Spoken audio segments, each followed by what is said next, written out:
നന്നായി നടക്കുന്ന ഏതൊരു വിദ്യാലയത്തെ പോലെയും സജീവമാണ്, പ്രവർത്തനോന്മുഖമാണ് കൊല്ലം ജില്ലയിലെ കടയ്ക്കലിലെ നെഹ്റു മെമ്മോറിയൽ സ്കൂൾ.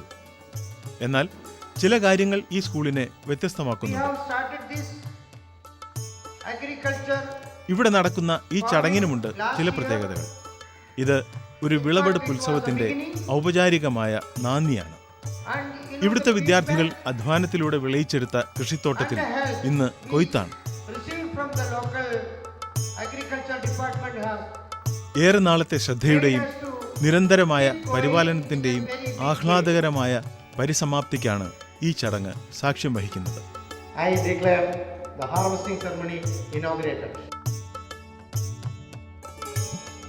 പുനലൂർ വിദ്യാഭ്യാസ ജില്ലയിൽ ഉൾപ്പെടുന്ന കടയ്ക്കൽ പഞ്ചായത്തിൽ ആറ്റുപുറം എന്ന സ്ഥലത്ത് സ്ഥിതി ചെയ്യുന്ന വിദ്യാലയമാണ് Nehru memorial model school. Kadakkal വിപ്ലവത്തിന്റെ നാട്ടിൽ മറ്റൊരു വിപ്ലവത്തിന് തുടക്കം കുറിച്ചിരിക്കുകയാണ് നെഹ്റു മെമ്മോറിയൽ സ്കൂളിലെ പരിസ്ഥിതി ക്ലബിലെ വിദ്യാർത്ഥിനികൾ. കൃഷിയിലൂടെയുള്ള ഒരു വിപ്ലവം.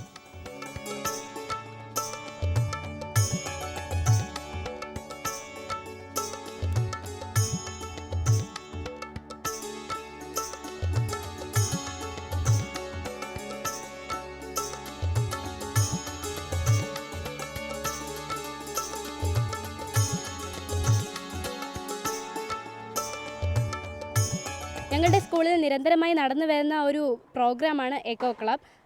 ഇത് ഞങ്ങൾ കഴിഞ്ഞ വർഷം മുതലാണ് തുടങ്ങിയിരുന്നത്.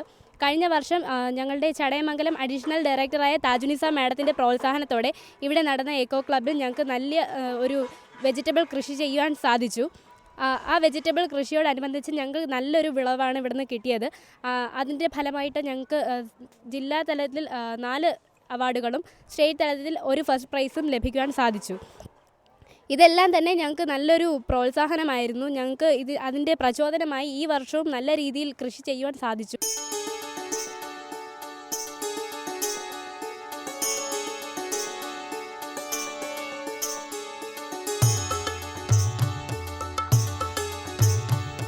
അന്യാധീനപ്പെട്ടുകൊണ്ടിരിക്കുന്ന കേരളത്തിന്റെ തനിമയായ കർഷക കൂട്ടായ്മ കാലാകാലങ്ങളിൽ വിരളമായിക്കൊണ്ടിരിക്കുന്ന ഈ സന്ദർഭത്തിൽ അന്യസംസ്ഥാനങ്ങളെ മാത്രം ആശ്രയിച്ച് ജീവിക്കേണ്ട സ്ഥിതിയിൽ നിന്ന് മുക്തി നേടുന്നതിനായി 2002 മുതൽ പരിസ്ഥിതി ക്ലബ്ബ് ആരംഭിക്കുകയും അതിൽ എല്ലാ കുട്ടികളും പങ്കെടുക്കുന്നതിന് പ്രോത്സാഹനം നൽകി വരികയും ചെയ്യുന്നുണ്ട്.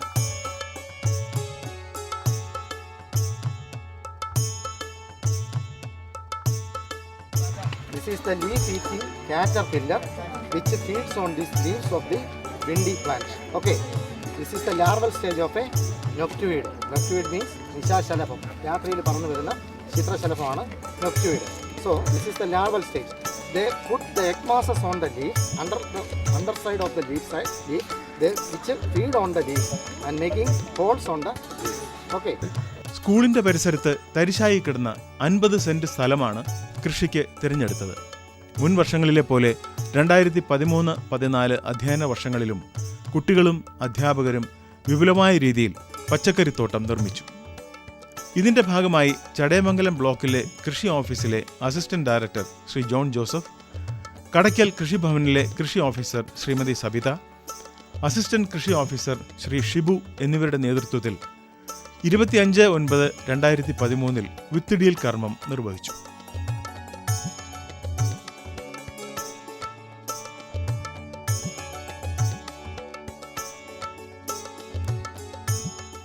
വിദ്യാർത്ഥികൾക്ക് കൃഷിയോടുള്ള താല്പര്യം ഉണർത്തുവാനും അതുവഴി ഒരു പുതിയ കാർഷിക സംസ്കാരം രൂപപ്പെടുത്തുക എന്ന ഉദ്ദേശ ലക്ഷ്യത്തോടെയാണ് സംസ്ഥാന കൃഷി വകുപ്പ് വിദ്യാലയത്തിൽ പച്ചക്കറി കൃഷി എന്നൊരു പദ്ധതി നടപ്പിലാക്കുന്നത്. കടയ്ക്കൽ പഞ്ചായത്തിലെ ഈ പദ്ധതി നടപ്പിലാക്കാൻ തിരഞ്ഞെടുത്തിട്ടുള്ള 5 സ്കൂളുകളിൽ ഒന്നാണ് നെഹ്റു മെമ്മോറിയൽ ആറ്റുപുറം സ്കൂൾ. കഴിഞ്ഞ വർഷത്തെ പോലെ തന്നെ ഈ വർഷവും ഈ ഒരു പദ്ധതിക്കായി ഈ സ്കൂളിനെ തിരഞ്ഞെടുത്തിട്ടുണ്ട്. ഈ പദ്ധതി പ്രകാരം 25 സെൻറ്റ് സ്ഥലത്ത് പയറ്, പാവൽ, പടവലം, ചീര, വെണ്ട, വഴുതന, വെള്ളരി കൂടാതെ തന്നെ മറ്റു ശീതകാല വിളകളും കൃഷി ചെയ്യുന്നുണ്ട്. ഈ വിദ്യാലയത്തിലെ ഇക്കോ ക്ലബിൻ്റെ നേതൃത്വത്തിലാണ് ഈ ഒരു പദ്ധതി നടപ്പിലാക്കുന്നത്. ജൈവ കൃഷിയുടെ പ്രാധാന്യത്തെക്കുറിച്ചും അതുപോലെ പ്രകൃതി സംരക്ഷണം, ആരോഗ്യ സംരക്ഷണം എന്നൊരു സന്ദേശം വിദ്യാർത്ഥികളിൽ എത്തിക്കാൻ ഈ പദ്ധതി കൊണ്ട് സാധിച്ചിട്ടുണ്ട്. പയർ, ചീര, പടവലം, വെണ്ട, മുളക്, പാവൽ, കത്തിരി, കാപ്സിക്കം, തക്കാളി എന്നിവ കൃഷി ചെയ്തു. ബയോഗ്യാസ് പ്ലാന്റിൽ നിന്നുള്ള സ്ലറി, ചാണകം, വേപ്പിൻ പിണ്ണാക്ക്, കപ്പലണ്ടി പിണ്ണാക്ക് എന്നിവയാണ് ഉപയോഗിച്ചത്. കീടനശീകരണത്തിന് ജൈവ കീടനാശിനിയാണ് ഉപയോഗിച്ചത്.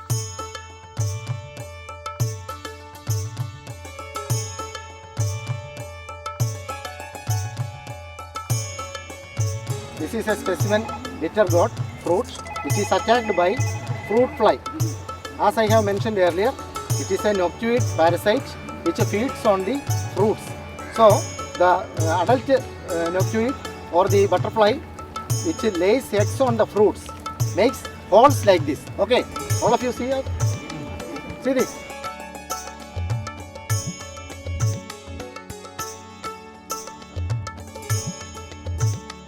ഈ പ്രാവശ്യം ഞങ്ങൾ 25/9/2013 ഞങ്ങളുടെ ഈ വർഷത്തെ വിത്ത് നടീൽ പരിപാടി നടന്നിരുന്നത്. അത് നിർവഹിച്ചത് ചടയമംഗലം അഡീഷണൽ ഡയറക്ടറായ ജോൺ ജോസഫ് സാറായിരുന്നു. ജോൺ ജോസഫ് സാർ മാത്രമല്ല, അതിൽ ഞങ്ങളുടെ കടയ്ക്കൽ കൃഷി വകുപ്പിലെ സവിത മാഡവും ഷിബു സാറും ഉൾപ്പെട്ടിരുന്നു. അവരുടെ എല്ലാം സാന്നിധ്യത്തിൽ ഞങ്ങൾ സീഡ് നടുകയും അത് 10 ദിവസങ്ങൾക്കുള്ളിൽ വളർന്നു വരികയും ചെയ്തു. ഈ ചെടികൾ ഇത്രയും വളരുവാൻ കാരണം ഞങ്ങൾ ഉപയോഗിച്ചത് ജൈവവളമാണ്. നമ്മൾ ജൈവവളങ്ങളാണ് നമ്മുടെ പച്ചക്കറിത്തോട്ടത്തിൽ ഉപയോഗിച്ചിരുന്നത്. ജൈവവളങ്ങളായ സ്ലറി, ചാണകം എന്നിവയാണ് ഉപയോഗിച്ചിരുന്നത്. സ്ലറിയുടെ കാര്യം പറയുമ്പോൾ നമ്മുടെ സ്കൂളിൽ തന്നെ ഒരു ബയോഗ്യാസ് പ്ലാന്റ് ഉണ്ട്. ഭക്ഷണത്തിൽ നിന്നുള്ള അവശിഷ്ടങ്ങൾ ഉപയോഗിച്ചാണ് ഈ ബയോഗ്യാസ് പ്ലാന്റ് പ്രവർത്തിച്ചു വരുന്നത്.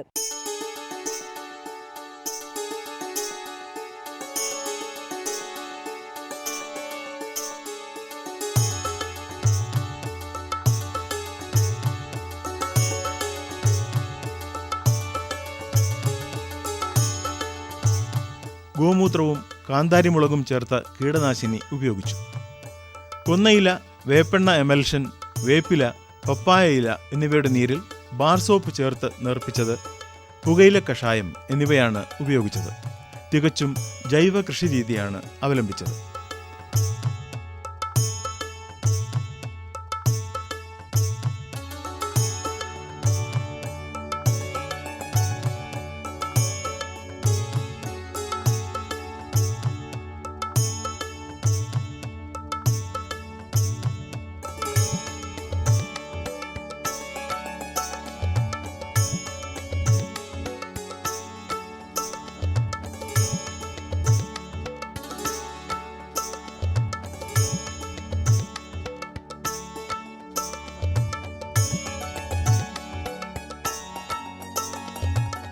ഈ ചെടികൾ വളരുന്ന അവസരത്തിൽ ഞങ്ങൾക്ക് വളരെ കഠിന പ്രശ്നങ്ങൾ നേരിടേണ്ടി വന്നിട്ടുണ്ട്. അതിൽ പ്രധാനമായും കായീച്ച, ചെറുപ്രാണികൾ, തത്തകൾ, അങ്ങനെ ഒരുപാട് പ്രശ്നങ്ങൾ ഞങ്ങൾക്ക് നേരിടേണ്ടി വന്നിട്ടുണ്ട്.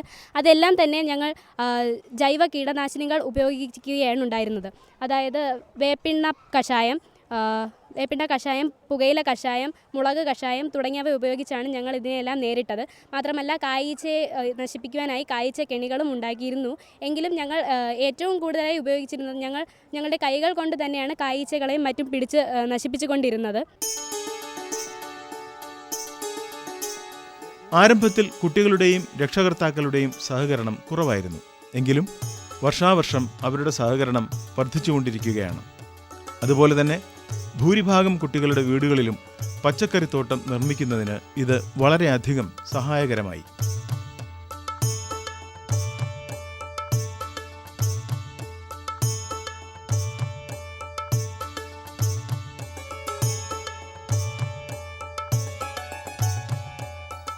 ഇത്തരത്തിലുള്ള ജൈവ കൃഷിയുടെ മാഹാത്മ്യം കുട്ടികളിലൂടെ രക്ഷാകർത്താക്കളിൽ എത്തിക്കാൻ ഈ സംരംഭം സഹായിച്ചു.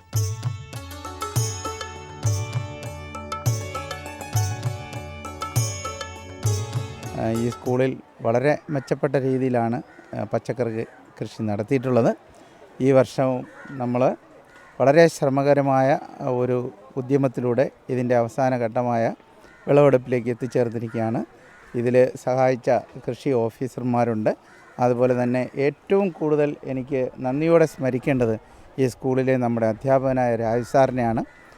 അദ്ദേഹവും എക്കോ ക്ലബ്ബിലെ കുട്ടികളും ചേർന്നിട്ടാണ് ഇത്തരം പ്രവർത്തനങ്ങൾക്ക് നേതൃത്വം കൊടുത്തിട്ടുള്ളത്. എല്ലാ കുട്ടികൾക്കും ഇതിൽ താല്പര്യം വന്നിട്ടുണ്ട്.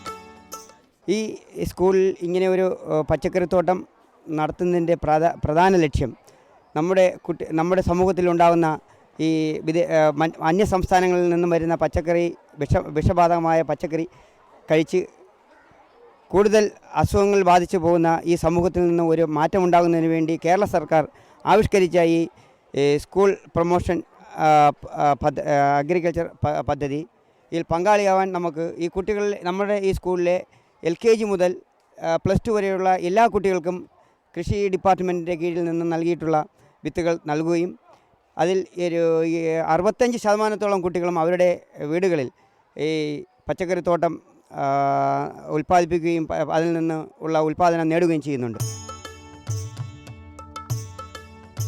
കഴിഞ്ഞ വർഷം ജില്ലാതലത്തിൽ സമഗ്ര പച്ചക്കറി കൃഷിക്ക് സ്കൂളിന് 3ാം സ്ഥാനവും വീട്ടിലെ പച്ചക്കറി കൃഷിക്ക് സംസ്ഥാന തലത്തിൽ സ്കൂളിലെ ദേവിപ്രിയ രാജുവിന് 1ാം സ്ഥാനവും ലഭിച്ചു.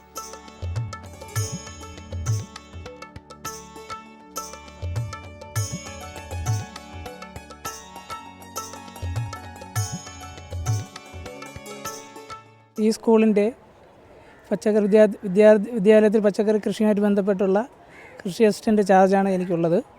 ഇവിടെ നല്ല രീതിയിൽ കൃഷി കഴിഞ്ഞ വർഷവും ചെയ്തിട്ടുണ്ട്. ഈ വർഷവും നല്ല രീതിയിൽ, അതിനേക്കാളും നല്ല രീതിയിൽ ഇപ്രാവശ്യം ചെയ്തിട്ടുണ്ടെന്നാണ് എൻ്റെ വിശ്വാസം. ശരിയായ സമയങ്ങളിൽ വിദ്യാർത്ഥികൾക്ക് ശരിയായ ക്ലാസ് നൽകുകയും അതനുസരിച്ച് നല്ല രീതിയിൽ ഇവിടെ കൃഷി ചെയ്തിട്ടുണ്ടെന്നാണ് അറിയാൻ കഴിയുന്നത്.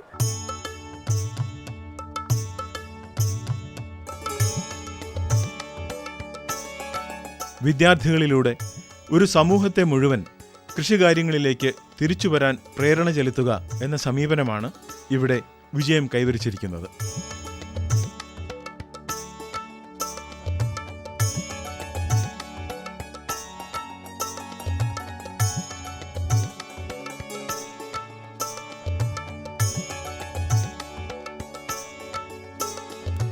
തീർച്ചയായിട്ടും കുട്ടികളുടെയും അതുപോലെ തന്നെ ഒരു നല്ല അവബോധം അവരുടെ വീടുകളിലും മറ്റ് പേരൻസിലും ഒക്കെ ഉണ്ടാക്കുന്നതിന് വേണ്ടിയിട്ടുള്ള ഈ സംരംഭം വളരെ വിജയകരമായി തുടരുന്നു എന്നാണ് എൻ്റെ അഭിപ്രായം.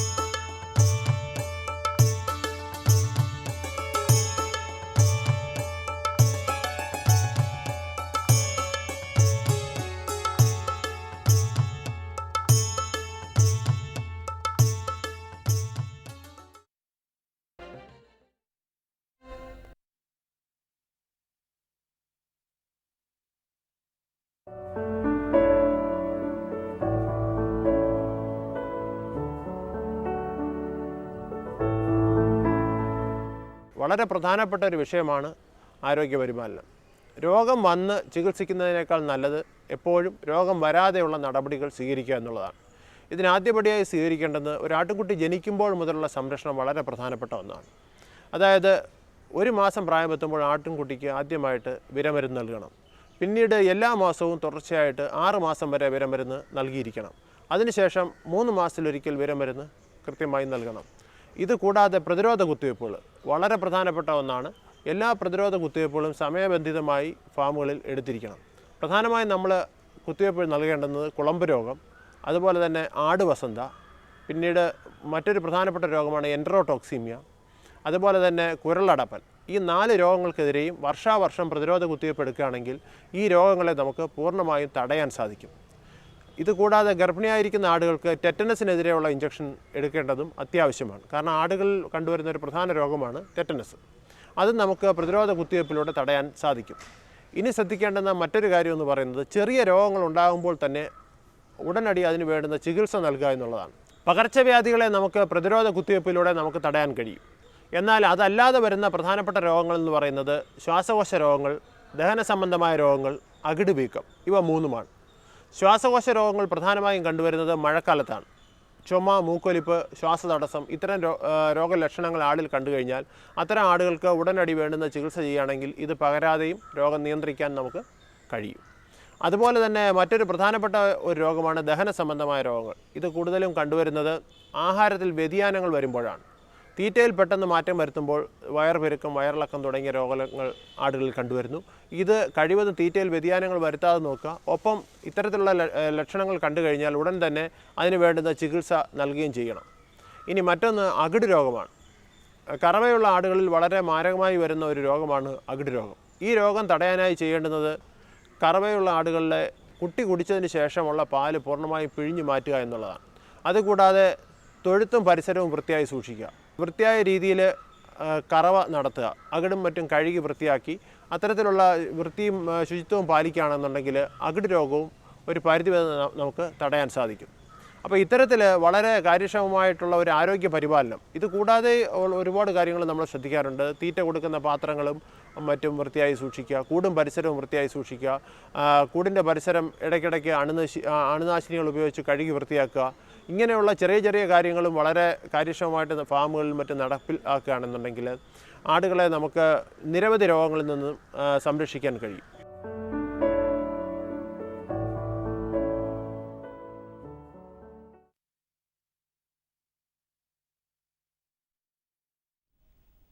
നമസ്കാരം.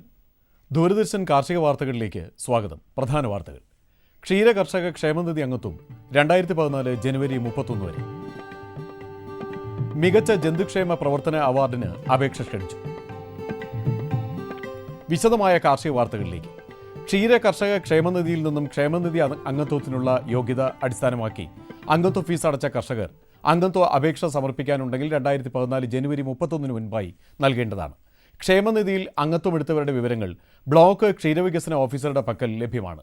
ജനുവരി 31 ശേഷം പഴയ അംഗത്വങ്ങളൊന്നും സ്വീകരിക്കയില്ലെന്ന് ക്ഷേമനിധിയുടെ ചീഫ് എക്സിക്യൂട്ടീവ് ഓഫീസർ അറിയിച്ചു. വൈക്കം തലയോലപ്പറമ്പ് മൃഗസംരക്ഷണ പരിശീലന കേന്ദ്രത്തിൽ ഈ മാസം 7, 8, 9, 10 തീയതികളിൽ മുട്ടക്കോഴി വളർത്തലിലും 15, 16 തീയതികളിൽ മുയൽ വളർത്തലിലും 17 കാട വളർത്തലിലും 20, 21 തീയതികളിൽ ആട് വളർത്തലിലും പരിശീലനം നൽകുന്നു. പരിശീലനം പൂർണ്ണമായും സൗജന്യമാണ്.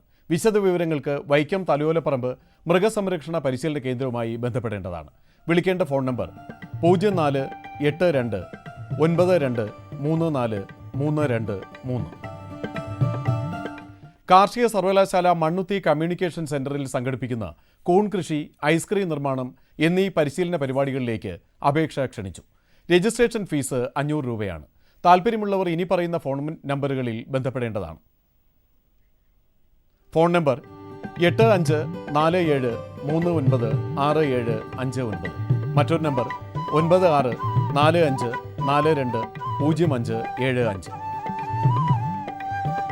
മികച്ച രീതിയിൽ ജന്തുക്ഷേമ പ്രവർത്തനങ്ങൾ നടത്തുന്ന ജന്തുക്ഷേമ സംഘടനകൾക്കും വ്യക്തികൾക്കും മൃഗസംരക്ഷണ വകുപ്പ് അവാർഡ് നൽകുന്നു. രജിസ്റ്റർ ചെയ്ത ജന്തുക്ഷേമ സംഘടനകൾ, SPCAകൾ, ജന്തുക്ഷേമം ജീവിതചര്യയായി സ്വീകരിച്ചിട്ടുള്ള വ്യക്തികൾ എന്നിവർക്കാണ് അപേക്ഷിക്കാവുന്നത്. 25,000 രൂപയുടെ ക്യാഷ് അവാർഡാണ് നൽകുന്നത്. സംഘടനകൾ അവരുടെ ഔദ്യോഗിക ലെറ്റർ ഹെഡിലുള്ള അപേക്ഷയിൽ ജന്തുക്ഷേമ യൂണിറ്റിന്റെ പേര്, മേൽവിലാസം, രജിസ്റ്റർ നമ്പർ, പ്രവർത്തനം ആരംഭിച്ച തീയതി, 2013 ഡിസംബർ 31 വരെയുള്ള ഒരു വർഷത്തെ പ്രവർത്തന റിപ്പോർട്ട്, പ്രവർത്തിക്കുന്ന ജില്ല എന്നിവ ഉൾപ്പെടുത്തിയിരിക്കണം. വ്യക്തികളുടെ അപേക്ഷകൾ ജില്ലാ മൃഗസംരക്ഷണ ഓഫീസർ സാക്ഷ്യപ്പെടുത്തിയിരിക്കണം. 2014 ജനുവരി 31 വരെ അപേക്ഷകൾ സ്വീകരിക്കും. അപേക്ഷയുടെ കവറിന് പുറത്ത് മികച്ച ജന്തുക്ഷേമ സംഘടന അല്ലെങ്കിൽ വ്യക്തിക്കുള്ള അവാർഡിനുള്ള അപേക്ഷ എന്ന് എഴുതിയിരിക്കണം. സംഘടന അല്ലെങ്കിൽ വ്യക്തിയെക്കുറിച്ച് ജില്ലാ കളക്ടറുടെ സാക്ഷ്യപത്രവും അപേക്ഷയോടൊപ്പം സമർപ്പിക്കണം. അപേക്ഷകൾ അയക്കേണ്ട വിലാസം: ഡയറക്ടർ, മൃഗസംരക്ഷണ വകുപ്പ്, ഡയറക്ടറേറ്റ്, വികാസ് ഭവൻ, തിരുവനന്തപുരം 33. തിരുവനന്തപുരം കുടപ്പനക്കുന്ന് മൃഗസംരക്ഷണ പരിശീലന കേന്ദ്രത്തിൽ വെച്ച് ഈ മാസം 7, 8, 9 തീയതികളിൽ ഇറച്ചിക്കോഴി വളർത്തലിൽ പരിശീലനം നടത്തുന്നു. താൽപ്പര്യമുള്ളവർ 7-ാം തീയതിക്ക് രാവിലെ 9 മണിക്ക് മുമ്പായി പരിശീലന കേന്ദ്രത്തിൽ നേരിട്ട് ഹാജരാകണം. കൂടുതൽ വിവരങ്ങൾക്ക് ബന്ധപ്പെടേണ്ട ഫോൺ നമ്പർ 0471 2 732918. ഇനി കമ്പോള നിലവാരം. റബ്ബർ RSS 4 കിൻഡലിന് 16,000 രൂപ, റബ്ബർ RSS 5 കിൻഡലിന് 15,250 രൂപ, വെളിച്ചെണ്ണ 10,850 രൂപ, കൊപ്ര 8,100 രൂപ, കുരുമുളക് 52,100 രൂപ, ജാതിക്ക തൊണ്ടോട് കൂടിയത് കിലോയ്ക്ക് 375 രൂപ, തൊണ്ടില്ലാതെ കിലോയ്ക്ക് 640 രൂപ. കമ്പോള അവലോകനം. കുരുമുളക് വിപണി കൊച്ചിയിൽ ഗാർബിൾഡ് കുരുമുളക് 52,100 രൂപ, അൺഗാർബിൾഡ് 50,100 രൂപ. കുരുമുളക് വിപണി കൽപ്പറ്റയിൽ ചേട്ടൻ കുരുമുളക് 50,500 രൂപ, വയനാടൻ കുരുമുളക് 51,000 രൂപ. കൊപ്ര വിപണി കൊപ്ര കോഴിക്കോട് 8,050 രൂപ, തളിപ്പറമ്പിൽ 7,400 രൂപ, കാസർഗോഡ് 7,200 രൂപ. വെളിച്ചെണ്ണ കണ്ണൂരിൽ 12,000 രൂപ, കോട്ടയത്ത് 11,500 രൂപ, ആലപ്പുഴയിൽ 10,850 രൂപ. ഇനി കാലാവസ്ഥ. പ്രധാന നഗരങ്ങളിൽ രേഖപ്പെടുത്തിയ താപനില: കണ്ണൂർ കൂടിയ താപനില 33.4 ഡിഗ്രി സെൽഷ്യസ്, കുറഞ്ഞ താപനില 22 ഡിഗ്രി സെൽഷ്യസ്. കോഴിക്കോട് 34.6, 22.9. കൊച്ചി 32.4, 21.4. ആലപ്പുഴ 32, 23.5. പുനലൂർ 33, 19.4. തിരുവനന്തപുരം കൂടിയ താപനില 32.6 ഡിഗ്രി സെൽഷ്യസ്, കുറഞ്ഞ താപനില 22.5 ഡിഗ്രി സെൽഷ്യസ്. ഇതോടെ ഇന്നത്തെ കാർഷിക വാർത്തകൾ പൂർണ്ണമാകുന്നു. നമസ്കാരം.